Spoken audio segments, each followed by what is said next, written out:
को इस्तीफा दिया है और यूजीसी को लेकर क्या राजनीति की तरफ नहीं, देखिए जो आप देख रहे होंगे, जो 26 जनवरी 2026 को जो मैंने इस्तीफा दिया, जो रेगुलेशंस 2026 जो 13 जनवरी 2026 को भारत सरकार के गजट प्रकाशित हुई, आप देख रहे होंगे अभी जो 26 जनवरी के इस्तीफे के बाद से देश में अलग अलग तरीके से विरोध प्रदर्शन करना सब प्रारंभ हुआ।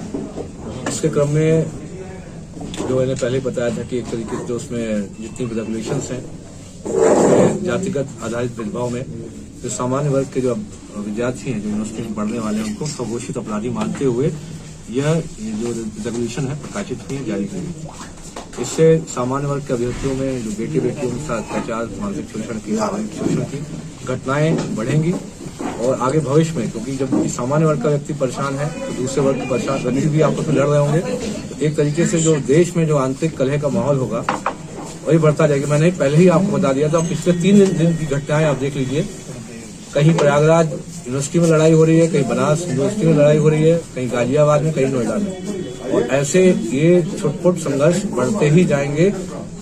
इस तरीके की जो केंद्र सरकार ने बहुत ही विभाजनकारी मानसिकता के साथ, बहुत ही षड्यंत्र के साथ, इसमें देखिए कोई छुपी हुई बात नहीं है, एक डिवाइड एंड रूल की मानसिकता के साथ जो केंद्र सरकार, जो मैं आप भाजपा की सरकार मानता ही नहीं हूँ, वो एक 2 सरकारें चल रही हैं। एक है जो वेस्ट इंडिया कंपनी, जो पहले ईस्ट इंडिया कंपनी अंग्रेजों के समय में थी, अब इस समय जो 2 विदेशी लोगों ने, जो विदेशी लोगों ने, वो विदेशी जनता पार्टी चला रहे हैं। इसमें हमारे जो अभी इसमें माननीय प्रधानमंत्री जी हैं, मोदी जी, वो इस समय जो वेस्ट इंडियन कंपनी उसके सीईओ के रूप में काम कर रहे हैं, और जो अमित शाह जी हैं, जो गृह मंत्री हैं, वो एमडी मैनेजिंग डायरेक्टर के रूप में काम कर रहे हैं। तो इन दोनों ने दोनों के द्वारा जो रन कर दी जा रही कंपनी है, जो अघोषित कंपनी है, इसमें जो देश के 3 प्रमुख तंत्र हैं, ईडी, सीबीआई और इनकम टैक्स डिपार्टमेंट। जो ईडी जैसे आप जानते हैं प्रवर्तन निदेशालय, केंद्रीय अन्वेषण ब्यूरो और आयकर विभाग, इनके माध्यम से विभिन्न जो राजनीतिक दलों और जो भाजपा के अन्य सरकारों पे दबाव डालकर अपने स्तर से जो एक तरीके से जो राज्य सरकार के विभिन्न योजनाओं के जो बजट हैं, एक ही काम रह गया है कि उसको कैसे भी सब कॉन्ट्रैक्टिंग कंपनीज के माध्यम से जो पूरा जो बजट का कुछ 10 से 20-30% जो पॉसिबल हो, जितना सीएम पे किसी पे दबाव बनाया जा सके, उतना कट लेते हुए इनको सब कॉन्ट्रैक्टिंग के माध्यम से शिफ्ट कर सके। हाल ही में आपने वाकया देखा होगा, जल शक्ति मंत्री और ब्रजभूषण सिंह राजपूत आपस में लड़ रहे हैं। पानी की टंकियां, पानी भरो फट जाए, पानी की टंकियों में कोई कनेक्शन नहीं। इससे ये लड़ाई क्यों हो रही है? आप ध्यान दें, जब 70% पैसा जब बचा होगा, 30% लूट लिया गया सिर्फ सब कॉन्ट्रैक्टिंग के माध्यम से। सब कॉन्ट्रैक्टिंग जो होती है एक बहुत जो मनी लॉन्ड्रिंग का एक नया तरीका है, लूट का नया तरीका है। सब कॉन्ट्रैक्टिंग में जब कोई ठेका उठता है, जैसे आपने मान लीजिए 50,000 करोड़ का कोई ठेका उठा, एक कंपनी जो है प्रायोजित कंपनी को ठेका दिया गया, उसको काम नहीं करना है, वो सिर्फ उसने ठेका लिया और ठेका किसी जो थर्ड पार्टी को ऑफलोड कर दिया जाता है 10-20-30% कट पे। एक तरीके से ये प्रॉफिट मेकिंग एंटरप्राइज होता है सब कॉन्ट्रैक्टिंग। उसके माध्यम से पूरा पैसा जो है अलग अलग कंपनीज के माध्यम से ये राज्यों से बाहर शिफ्ट हो रहा है। इसीलिए लड़ाई हो रही है, इसीलिए दिक्कत है, इसीलिए ये सब कुछ जो यूजीसी रेगुलेशन 2026 लाया गया था, 2026 के जो 27 का जो चुनाव आने वाला है, देखा जाए तो अब तो ये क्लियर कट हो गया है। जो जब से आपके माननीय प्रतिनिधि हैं, जनप्रतिनिधि हैं कलराज मिश्र जी ने भी बोल दिया कि ये जो रेगुलेशन है असंवैधानिक है, उसके बावजूद भी सरकार का इस पर कोई स्टैंड नहीं आया। एक असंवैधानिक चीजों को जो 543 एमपी एमएलए राज्यसभा के जितने सांसद हैं, वो सब चुपचाप बैठे हुए हैं आपकी जो पूरे देश के, पूरे राष्ट्र की आत्मा को बेचने के लिए। ये क्यों ऐसा नहीं कर पा रहे हैं? इनके वैसे तो कोई ऐसा डर नहीं है, आपके ज्यादा क्या हो जाएगा, जान चली जाएगी, कोई गोली मार देगा।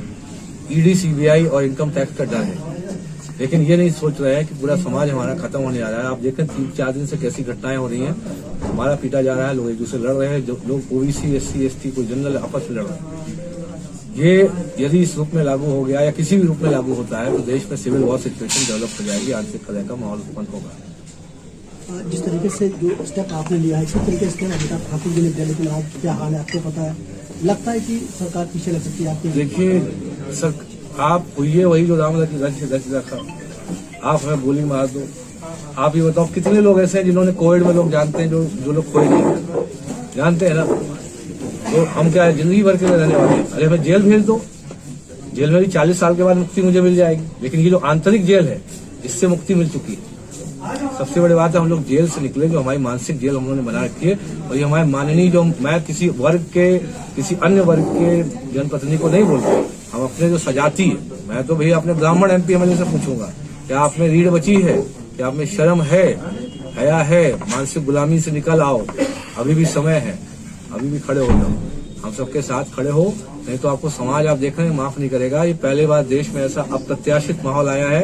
ये पूरे देश में जो धरना प्रदर्शन हो रहे हैं उसमें पहली बार ऐसा हुआ है कि जो कटआउट हैं वो हमारे प्रधानमंत्री मोदी जी और गृह मंत्री अमित शाह जी के कटआउट लेते हुए उसमें चप्पल जूतों की मालाएं पहनाकर उस पर कालिक लगाकर या तो जलाया जा रहा है, चप्पलों से मारा जा रहा है। कोई, अगर आपको ये कोई नई घटना नहीं है, रोज 20, 30, 40 वीडियो आ रहे हैं अलग अलग। इस समय जो देश में, क्योंकि जो UGC रेगुलेशन जब से आया है, देश की आत्मा पे आपने प्रहार किया है। आपका जो मेन कोर वोटर था सामान्य वर्ग और OBC, पहले सामान्य वर्ग और धीरे धीरे OBC को भी समझ में आया, सिर्फ लड़ाने के पर्पज से किया है। ये दोनों वर्ग अलग हो चुके हैं आपसे।